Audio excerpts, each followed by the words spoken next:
كانت الأسواق في الرياض مكتظة، يلاحظ كثرة المشترين والباعة في الأسواق، ويميزهم أنهم يلبسون بشوت. سبحان الله.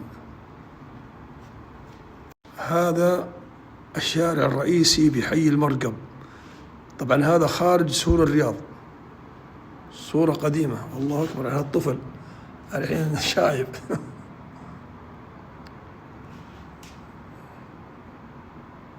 هذه قصور خارج الرياض. سلمك الله. سوق الحراج بمدينة الرياض قديما، هذا جالس يبيع كتب، وذا يحرج على دلال، وذا توه جاي من النوم. الله.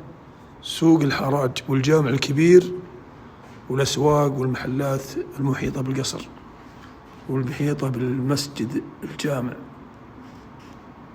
هذا هو الجامع الكبير. ما شاء الله.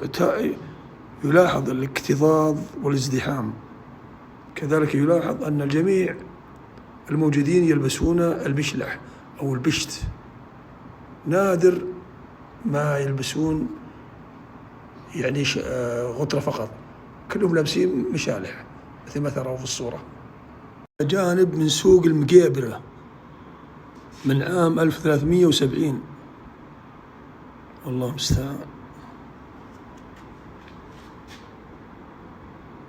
شو مثل ما تلاحظون كلهم لابسين مشالح وبشوت.